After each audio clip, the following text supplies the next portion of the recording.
नमस्कार दोस्तों, स्वागत है आपका आज के मुख्य समाचार में, जिसमें सबसे पहली बड़ी खबर में जिक्र बिहार के विधानसभा चुनाव का, जहां पर चुनाव से पहले भाजपा को लगा बड़ा झटका और दो बड़े नेताओं ने छोड़ दिया है पार्टी का साथ, जिसके बाद चुनाव से ठीक पहले ये बेहद बड़ा नुकसान भारतीय जनता पार्टी को झेलना पड़ रहा है। इसी के साथ दूसरी बड़ी खबर में आपको बताएंगे कि जेडीयू और भाजपा में भी छिड़ा घमासान। बीच बैठक में जेडीयू के लल्लन सिंह ने कहा कि दिक्कत है तो अकेले लड़ ले भाजपा, जिसके बाद उखड़ गए थे भूपेंद्र यादव और देवेंद्र फडणवीस। जी हां दोस्तों, देवेंद्र फडणवीस के सामने जेडीयू के बड़े नेता का कहना है कि अगर आपको ज्यादा दिक्कत है तो अकेले लड़ लो चुनाव। इससे कहीं ना कहीं एनडीए महागठबंधन में खटपट साफ तौर पर जनता के बीच आ रही है। और तीसरी बड़ी खबर में आपको बताएंगे कि जेडीयू का टिकट लौटाकर बागी बने नीतीश के करीबी मनोज कुशवाहा। जी हां दोस्तों, नीतीश कुमार के करीबी मनोज कुशवाहा, उन्होंने जेडीयू का टिकट लौटा दिया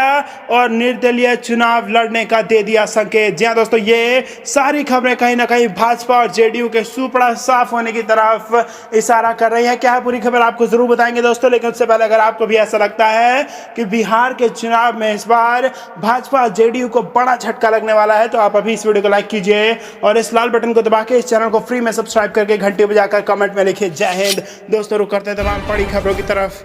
चुनाव से पहले बीजेपी को झटका, अब इन दो बड़े नेता ने छोड़ा पार्टी का साथ। जी हां दोस्तों, विधानसभा चुनाव से पहले बीजेपी को बड़ा झटका लगा है। संभावित उम्मीदवारों की सूची जारी करते ही विभिन्न दलों के नेताओं व कार्यकर्ताओं का विरोध स्वर भी तेज हो गया है। कल तक पार्टी के साथ हर स्थिति में साथ निभाने वाले आज अपनी अनदेखी से नाराज हो चले हैं। एक और जहां झंझारपुर से पूर्व सांसद वीरेंद्र कुमार चौधरी ने रालोसपा से चुनाव लड़ने के लिए एनआर कटाया है, वहीं भाजपा के प्रदेश महामंत्री देव नारायण मंडल ने भी पार्टी के निर्णय से नाराजगी दिखाते हुए झंझारपुर से निर्दलीय चुनाव लड़ने की घोषणा की है। प्रेस वार्ता करते हुए मंडल ने कहा कि भाजपा अब स्वर्गीय वाजपेयी की पार्टी नहीं रही, जो अपनी विचारधारा के लिए जानी जाती थी। अब पार्टी के शीर्ष नेतृत्व को ना तो कार्यकर्ता को मनोभाव से कोई सरोकार रह गया और न ही जनता की भावना से। सालों से पार्टी का झंडा लेकर चलने वालों को चुनाव में अनदेखी किया जाता है, बाहर से आए लोगों को टिकट दिया जाता है। कार्यकर्ताओं की अनदेखी, वे इससे आहत हैं। ऐसे में अब वे खुद झंझारपुर से निर्दलीय चुनाव लड़ेंगे। वहीं बेनीपट्टी सीट पर भी बीजेपी में बगावत की खबर है। पूर्व जिलाध्यक्ष घनश्याम ठाकुर ने पार्टी के खिलाफ मोर्चा खोल दिया है। वहीं खजौली में भी अरुण शंकर प्रसाद की कार्यकर्ता विरोध कर रहे हैं।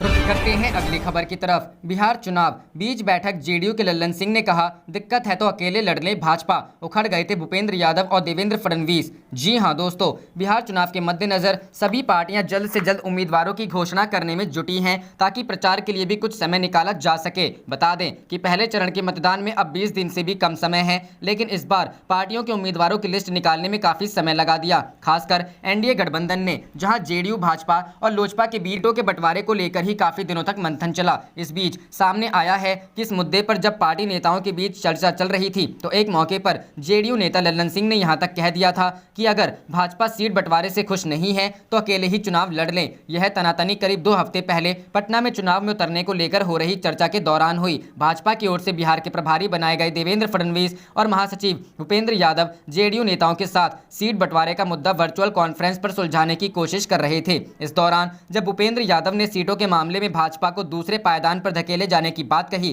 तो जेडीयू नेता लल्लन सिंह भड़क गए। उन्होंने साफ कह दिया कि अगर भाजपा सीट बंटवारे से असंतुष्ट है तो वह अपने दम पर चुनाव लड़ ले। बताया गया कि लल्लन सिंह की इस बात पर देवेंद्र फडणवीस और भूपेंद्र यादव दोनों ही नाराज हो गए थे। हालांकि बाद में दोनों पार्टियों के बीच 122, 121 सीटों पर लड़ने की सहमति बन गई। गौरतलब है कि चिराग पासवान की लोजपा बिहार चुनाव में अकेले ही उतर रही है। पार्टी ने साफ किया है कि वे भाजपा के खिलाफ नहीं है और चुनाव के बाद उसके साथ गठबंधन करेगी, लेकिन जेडीयू के खिलाफ हर सीट पर उम्मीदवार उतारेगी। माना जा रहा है कि चिराग पासवान एनडीए के बागी नेता से ज्यादा भाजपा की योजना का हिस्सा है। इसी के चलते लोजपा को 100 से ज्यादा सीटों पर लड़ने की छूट भी मिल गई। कहा जा रहा है कि भाजपा बिहार में वरिष्ठ पार्टी की भूमिका में आना चाहती है और 2 हफ्ते पहले हुई बैठक में ज्यादा सीट मांगना इसी ओर इशारा है। रुक करते हैं अगली खबर की तरफ। जेडीयू का टिकट लौटाकर बागी बने नीतीश के करीबी मनोज कुशवाहा, निर्दलीय चुनाव लड़ने का दिया संकेत। जी हां दोस्तों, बिहार विधानसभा चुनाव में टिकट बंटवारे के सवाल पर मुजफ्फरपुर में घमासान की स्थिति बन रही है। पार्टी के पुराने नेता, कई बार विधायक और एक बार मंत्री रहे मनोज कुशवाहा में बगावत के संकेत दिए हैं। मीडिया से बातचीत में उन्होंने कहा है कि कुर्नी की जनता ने अगर दबाव दिया तो वो कुर्नी से विधानसभा चुनाव लड़ सकते हैं। यह हालात इसलिए पैदा हो रहे हैं क्योंकि मनोज कुशवाहा को मीनापुर सीट सीट से जेडीयू ने पहले पार्टी का सिंबल दिया था, जिसे मनोज कुशवाहा ने कार्यकर्ताओं के असहयोग की वजह से लौटा दिया था। उसके बाद मीनापुर की सीट मनोज कुमार नामक दूसरे नेता के हवाले कर दिया गया है। पटना में सिंबल लौटाकर लौटे मनोज कुशवाहा ने मीडिया को बताया, कुर्नी की जनता उन पर चुनाव लड़ने के लिए दबाव रही है, तो जनता के दबाव के आगे हुए अपना निर्णय ले सकते हैं। मनोज कुशवाहा ने साफ कहा कि वे कुर्नी के नेता ही नहीं बल्कि कुर्नी के बेटा भी हैं। वे जहां के लोगों की इच्छा को नहीं टाल सकते हैं। इसलिए काफी तंज लहजे में कुशवाहा ने कहा कि चुनाव लड़ने को लेकर वे कोई भी फैसला कर सकते हैं। मीडिया से बातचीत के दौरान मनोज कुशवाहा के चेहरे पर काफी तंज था और तनाव साफ साफ झलक रहा था। आंतरिक सूत्रों के हवाले से यह खबर आ रही है कि मनोज कुशवाहा एनडीए से बाहर किसी तीसरे बैनर तले चुनाव लड़ सकते हैं। मनोज कुशवाहा कुर्नी के कदावर नेता हैं। रुख करते हैं अगली खबर की तरफ। पश्चिम बंगाल में कानून व्यवस्था ध्वस्त हो चुकी है। भाजपा और तृणमूल के खिलाफ लड़ेंगे अधीर रंजन चौधरी। जी हां दोस्तों, पश्चिम बंगाल कांग्रेस के प्रमुख अधीर रंजन चौधरी ने शनिवार को आरोप लगाया कि राज्य में कानून व्यवस्था ध्वस्त हो गई है। उन्होंने साथ ही कहा कि कांग्रेस और वाम दल मिलकर भाजपा एवं तृणमूल कांग्रेस के खिलाफ लड़ेंगे। राज्य में अगले साल अप्रैल मई महीने में विधानसभा चुनाव प्रस्तावित हैं। कोविड-19 महामारी से निपटने को लेकर राज्य सरकार पर विफल रहने का आरोप लगाते हुए चौधरी के नेतृत्व में कांग्रेस कार्यकर्ताओं ने पार्टी के राज्य मुख्यालय से लेकर 2 किलोमीटर लंबा मार्च निकाला। इस दौरान कांग्रेस कार्यकर्ताओं ने बिजली के दामों में वृद्धि और दैनिक जरूरतों के सामानों की बढ़ती कीमतों को लेकर भी विरोध जताया।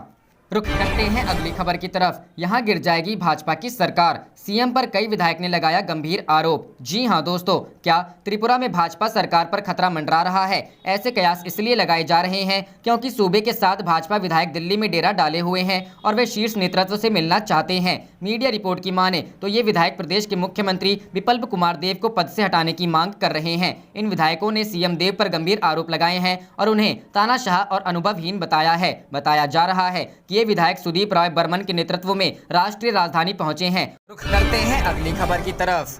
बीजेपी की त्रिपुरा सरकार में बगावत, विधायकों ने सीएम के खिलाफ खोला मोर्चा, दिल्ली पहुंची लड़ाई। जी हां दोस्तों, पूर्वोत्तर के बीजेपी शासित राज्य त्रिपुरा में मुख्यमंत्री विप्लव देव के खिलाफ असंतोष पैदा हो रहा है। अपने लिए इंसाफ और सीएम पर लगाम की मांग को लेकर त्रिपुरा के कुछ बीजेपी विधायक इन दिनों राजधानी दिल्ली में कैंप कर रहे हैं। अगरतला से 2500 किलोमीटर की यात्रा कर दिल्ली पहुंचे ये विधायक पार्टी आलाकमान से मिलकर सीएम की शिकायत करना चाहते हैं। रिपोर्ट के मुताबिक इस वक्त 11 विधायक दिल्ली में कैंप कर रहे हैं। इन विधायकों को विकल्प कैबिनेट के कुछ मंत्रियों का समर्थन भी हासिल है।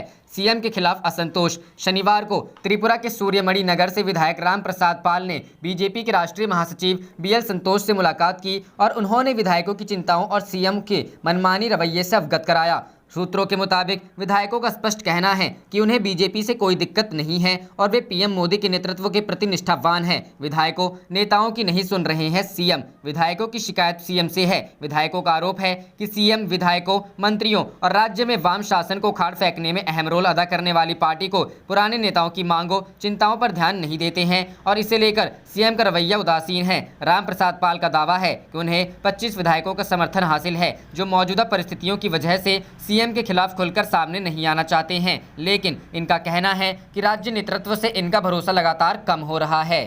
रुख करते हैं अगली खबर की तरफ। मध्य प्रदेश उपचुनाव, कांग्रेस ने चला बड़ा दाव। मिनी वचन पत्र में कोरोना पर 3 स्कीम का किया ऐलान। जी हां दोस्तों, उपचुनाव को लेकर कांग्रेस ने बड़ा दाव चला है। कांग्रेस ने कोरोना पर यह दाव चला है। कांग्रेस मीडिया सेल के उपाध्यक्ष भूपेंद्र गुप्ता ने बताया कि कोरोना वायरस के चलते कांग्रेस ने जनता का ख्याल रखते हुए अपने मिनी वचन पत्र में 3 योजनाओं का ऐलान किया है। यदि हमारी सरकार बनती है तो इन तीनों योजनाओं को तत्काल लागू किया जाएगा। वहीं बीजेपी ने इन स्कीम को लेकर कांग्रेस पर निशाना साधा है। भूपेंद्र गुप्ता ने बीजेपी पर आरोप लगाया है कि शिवराज सरकार ने कोरोना में जनता के लिए कुछ नहीं किया, सिर्फ हर बार की तरह इस बार भी घोषणा की है और इन घोषणाओं पर आगे कभी अमल नहीं हो पाएगा। गुप्ता ने कहा कि कांग्रेस जिन 3 योजनाओं को सरकार बनने के बाद लागू करेगी उससे सीधा फायदा आम जनता को होगा। इसका फायदा उन लोगों को होगा जिनके व्यापार कारोबार कोरोना के चलते ठप्प हो गए हैं। साथ में उन परिवारों को भी इससे मदद मिलेगी जिनके परिवार में कोरोना में मुखिया की मौत हो गई है। उन्होंने कहा कि कांग्रेस ने हर वर्ग का ध्यान रखा है जो कोरोना से प्रभावित हुए हैं। हमारी सरकार बनती है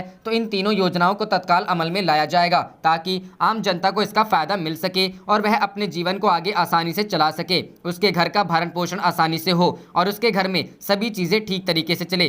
पहला, कोरोना संक्रमण से परिवार के मुखिया की मौत होने पर एक सदस्य को संविदा नियुक्ति देने का ऐलान। दूसरा, कोरोना से प्रभावित क्षेत्र के फुटकर विक्रेताओं को 50,000 का बिना ब्याज का लोन देने की स्कीम। और तीसरा, कोरोना को राजकीय आपदा घोषित कर उससे होने वाली मृत्यु पर परिवार को अनुग्रह राशि देने की योजना। रुक करते हैं अगली खबर की तरफ। हाथरस कांड पर बोले राहुल, अनेक भारतीय दलित, मुस्लिम और आदिवासियों को नहीं समझते इंसान। जी हां दोस्तों, कांग्रेस नेता राहुल गांधी ने हाथरस की घटना पर उत्तर प्रदेश सरकार पर निशाना साधते हुए रविवार को कहा कि मुख्यमंत्री योगी आदित्यनाथ और उनकी पुलिस ने कहा कि किसी का बलात्कार नहीं हुआ, क्योंकि उनके लिए तथा अनेक अन्य भारतीयों के लिए तो वह कोई थी ही नहीं। गांधी ने ट्वीट में कहा कि शर्मनाक सच तो यह है कि अनेक भारतीय लोग दलितों, मुस्लिमों और आदिवासियों को इंसान ही नहीं मानते। राहुल ने किया ट्वीट। कांग्रेस के पूर्व अध्यक्ष ने ट्वीट किया कि मुख्यमंत्री और उनकी पुलिस ने कहा कि किसी का बलात्कार नहीं हुआ, क्योंकि उनके लिए तथा अनेक अन्य भारतीयों के लिए तो वह कोई थी ही नहीं। उन्होंने अपने ट्वीट के साथ एक मीडिया रिपोर्ट भी साझा की।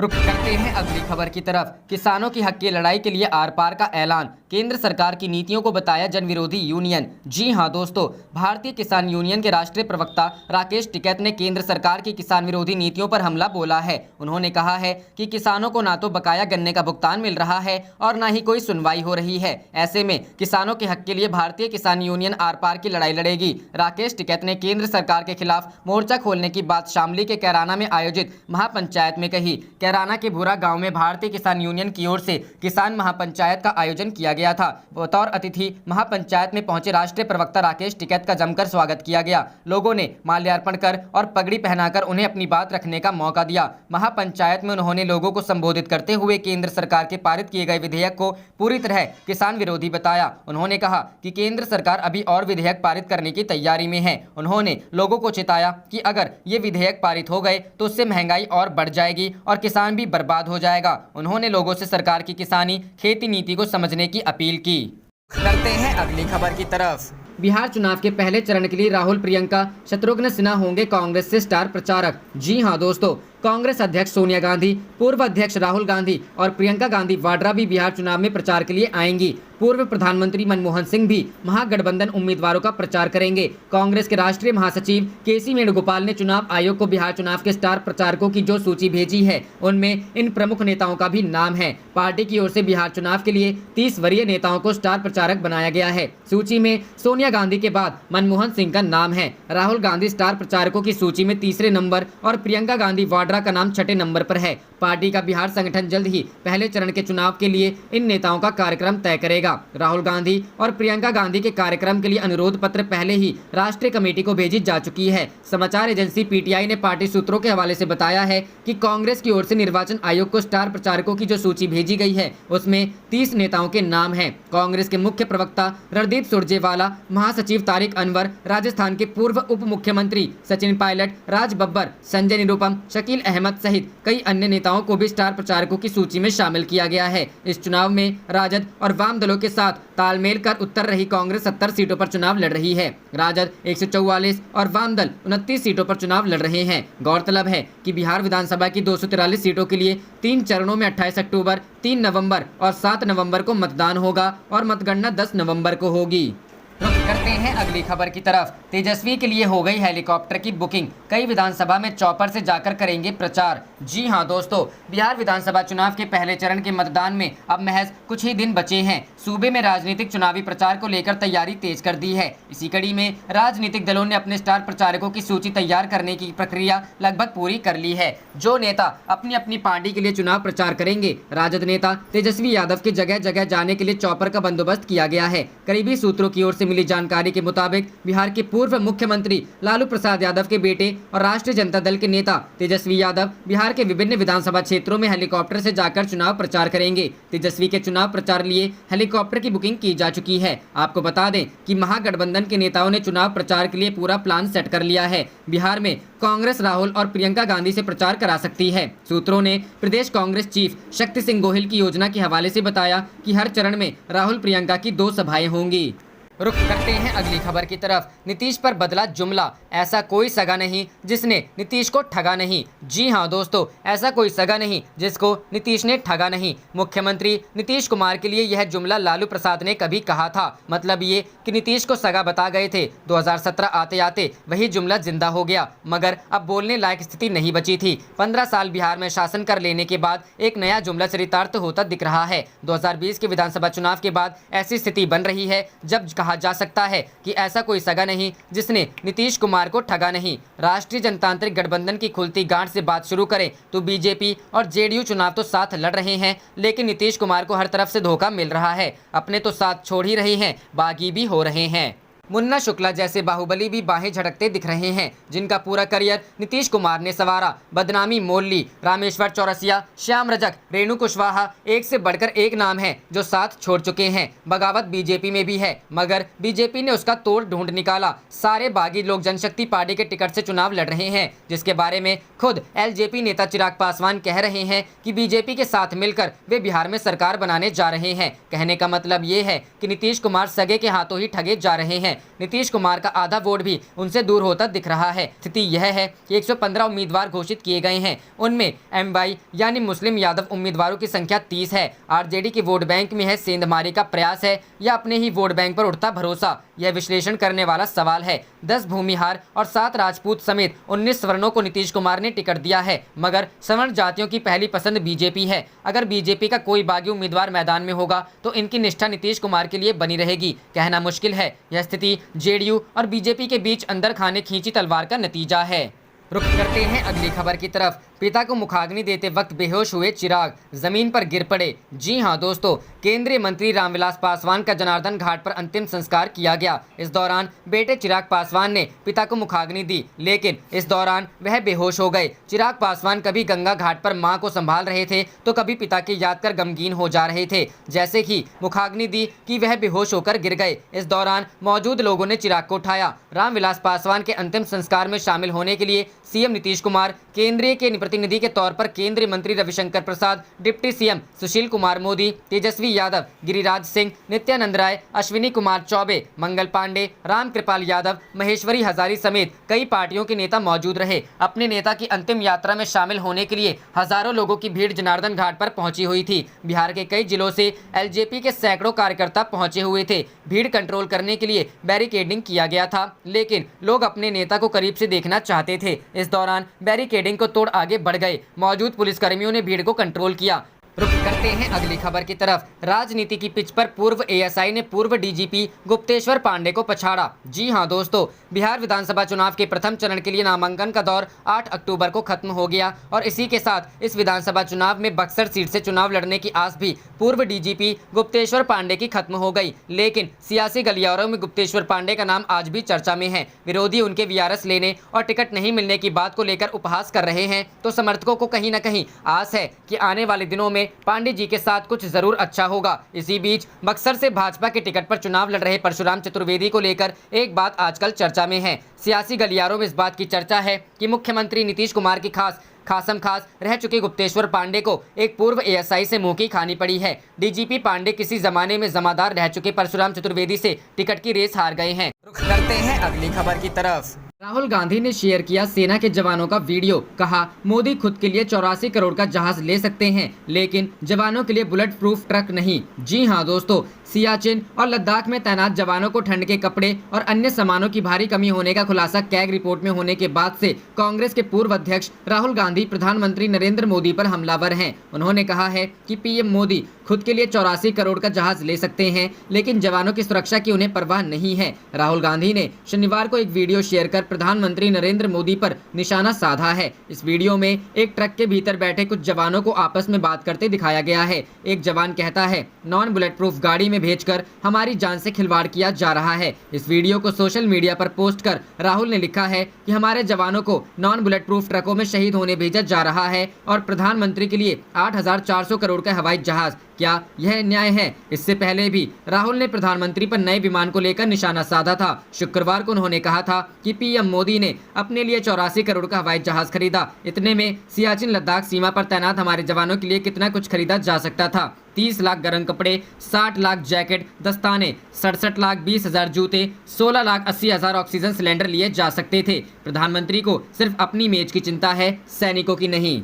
रुक करते हैं अगली खबर की तरफ। कांग्रेस का किसान सम्मेलन, सीएम गहलोत बोले किसानों के साथ खड़ी है राजस्थान सरकार। जी हां दोस्तों, राजस्थान विधानसभा का विशेष सत्र बुलाकर गहलोत सरकार चुनौती देगी उन नए कृषि कानूनों को जो केंद्र की मोदी सरकार ने बनाए हैं। बिरला सभागार में प्रदेश कांग्रेस की ओर से आयोजित किसान सम्मेलन को मुख्यमंत्री अशोक गहलोत और प्रदेश कांग्रेस के अध्यक्ष गोविंद सिंह डोटासरा समेत प्रमुख नेताओं ने संबोधित किया। सीएम गहलोत ने कहा कि राजस्थान सरकार हमेशा किसान के संग खड़ी मिलेगी। गहलोत ने संकेत दिए कि राहुल गांधी राजस्थान आ सकते हैं। डोटासरा ने कहा कि नए कृषि कानून किसान को बर्बाद कर देंगे। कांग्रेस का संघर्ष जारी रहेगा। अखिल भारतीय कांग्रेस कमेटी के आह्वान पर प्रदेश कांग्रेस ने केंद्र सरकार के किसानों से जुड़े कानूनों के खिलाफ जयपुर के बिरला सभागार में सम्मेलन किया। आप देख रहे थे आपका अपना चैनल जय हिंद जय भारत।